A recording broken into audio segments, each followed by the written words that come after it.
بسم اللہ الرحمن الرحیم نحمدہ ونصلی علی رسولہ الکریم۔ السلام علیکم ورحمۃ اللہ وبرکاتہ۔ ناظرین، ہم نے اس سے پہلے والدین کے حقوق کے حوالے سے کچھ ویڈیو کے اندر بات کی، تو آج ہم والدین کے حقوق ہی کے حوالے سے ایک عجیب واقعہ آپ کو سناتے ہیں، اور یہ واقعہ علامہ قرطبی رحمۃ اللہ علیہ نے اپنی تفسیر کے اندر لکھا ہے۔ حضرت جابر بن عبداللہ رضی اللہ تعالی عنہ فرماتے ہیں کہ ایک مرتبہ ایک نوجوان آپ صلی اللہ علیہ وسلم کی خدمت میں آیا اور آ کر اپنے والد کی شکایت کی اور کہا کہ اللہ کے نبی، میرے والد نے میرا سارا مال مجھ سے لے لیا ہے۔ تو آپ صلی اللہ علیہ وسلم نے اسے کہا، جاؤ اپنے والد کو بلا لاؤ۔ چنانچہ جب اپنے والد کو بلانے کے لیے گیا تو پیچھے حضرت جبریل علیہ السلام تشریف لے آئے اور آ کر انہوں نے کہا، اللہ کے رسول، جب اس کا والد آئے گا تو اس کے والد سے کہنا کہ وہ کلمات کیا ہیں جو تم نے کہے ہیں اور خود تمہارے کانوں نے بھی ان کو نہیں سنا۔ چنانچہ جب وہ شخص آیا تو آپ صلی اللہ علیہ وسلم نے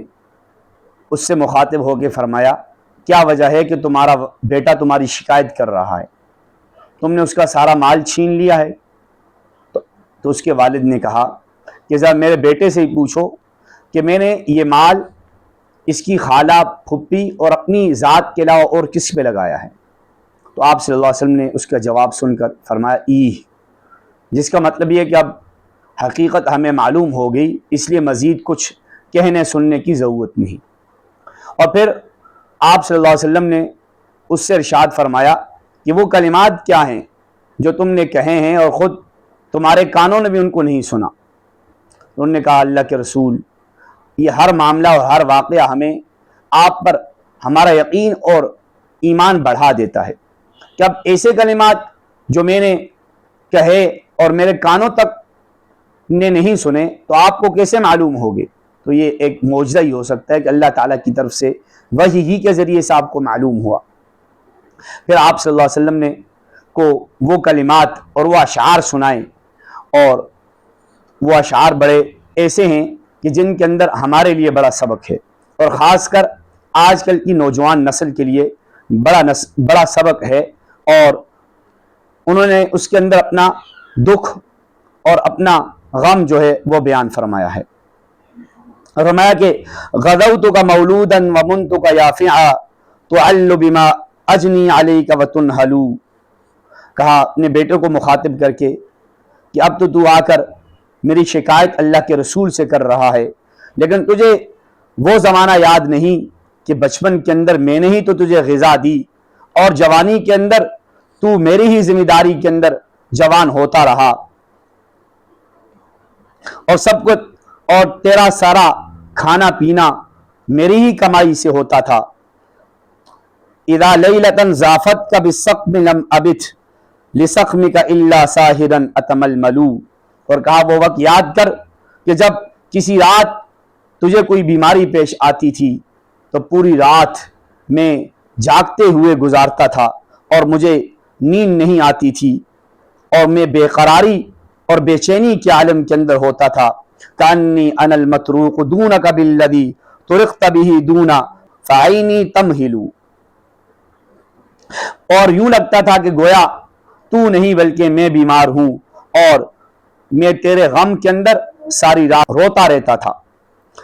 تخاف الردى نفسی علیک وانها لتعلم ان الموت وقت مؤجل، اور مجھے تیری ہلاکت کا اندیشہ ہوتا تھا، حالانکہ مجھے اس بات کے یقین تھا کہ موت کا وقت تو مقرر ہے، لیکن پھر بھی تیری حالت کو دیکھ کر گویا میری جان نکلتی تھی۔ فلما بلغت السن والغایۃ التي الیہا مدى ما كنت فیک اؤمل، اور کہا کہ جب تو اس عمر کو پہنچا، جب تو جوانی کو پہنچا اور اس عمر کو پہنچا کہ جس کی میں تجھ سے امید اور تمنائیں کیا کرتا تھا کہ میرا بیٹا جوان ہوگا، تو جعلت جزائی غلظۃ وفظاظۃ کأنک انت المنعم المتفضل، تو نے جوان ہو کر مجھے میرے احسان کا بدلہ سخت کلامی سے اور سختی کے ساتھ دیا، اور یوں لگتا ہے کہ گویا تو مجھ پر احسان کرنے والا اور مجھ پر انعام کرنے والا ہے۔ فلیت اذا لم ترع حق ابوتی فعلت کما الجار المثاقب یفعل، اور کہا کہ مجھے والد ہونے کا حق تو نے نہیں دیا اور والد کے حق کو تو نے نہیں پہچانا، تو ایسا ہی کر لیتا جس طرح کہ ایک شریف پڑوسی اپنے پڑوسی کے ساتھ معاملہ کرتا ہے۔ فَأَوْلَيْتَنِي حَقَّ الْجَوَارِ وَلَمْ تَكُنْ عَلَيَّ بِمَالٍ دُونَ مَالِكَ تَبْخَلُ، اور کہا کہ تو پڑوسی کا حق بھی کم از کم تو نے مجھے دیا ہوتا، لیکن تو نے ایسا بھی نہ کیا، اور اب تو اپنے مال کے بجائے میرے مال ہی کے اندر، میرے معاملے کے اندر بخل کرنے لگا ہے۔ جب آپ صلی اللہ علیہ وسلم نے یہ اشعار سنے تو اس کے بعد آپ صلی اللہ علیہ وسلم نے اس بیٹے کے گریبان کو پکڑا اور ساتھ ارشاد فرمایا کہ جا انت و مالک لابیک، تو بھی اور تیرا مال بھی تیرے باپ کا ہے، یعنی تیرے والد کو یہ اختیار ہے کہ تیرے مال سے وہ جو چاہے خرچ کر سکتا ہے۔ اس اندر ہمارے لیے سبق ہے کہ ہم اپنا مال اپنے والدین پر خرچ کرنے میں بخل سے کام نہ لیں، بلکہ خوب جی کھول کر، دل کھول کر اپنا مال اپنے والدین پہ خرچ کریں، کہ ہمارا مال اگر ہمارے والدین پہ خرچ ہوگا تو یہ ہمارے لیے آخرت کے اندر بھی کام آئے گا، اور دنیا کے اندر بھی انشاءاللہ اللہ تعالیٰ اس مال سے کئی گنا بڑھا چڑھا کر ہمیں اس کا بدلہ عطا فرمائیں گے۔ تو اللہ تعالیٰ ہمیں اپنے والدین کی قدردانی کی توفیق عطا فرمائے۔ اگر آپ کو ہماری ویڈیو اچھی لگی تو آپ چینل کو سبسکرائب بھی کیجئے اور لائک اور شیئر بھی کیجئے، اور کوئی آپ کا سوال ہو تو آپ ہم سے کمنٹ کے اندر پوچھئے، انشاءاللہ ہم آپ کی رہنمائی فرمائیں گے۔ وآخر دعوانا ان الحمد للہ رب العالمین۔ السلام علیکم ورحمۃ اللہ وبرکاتہ۔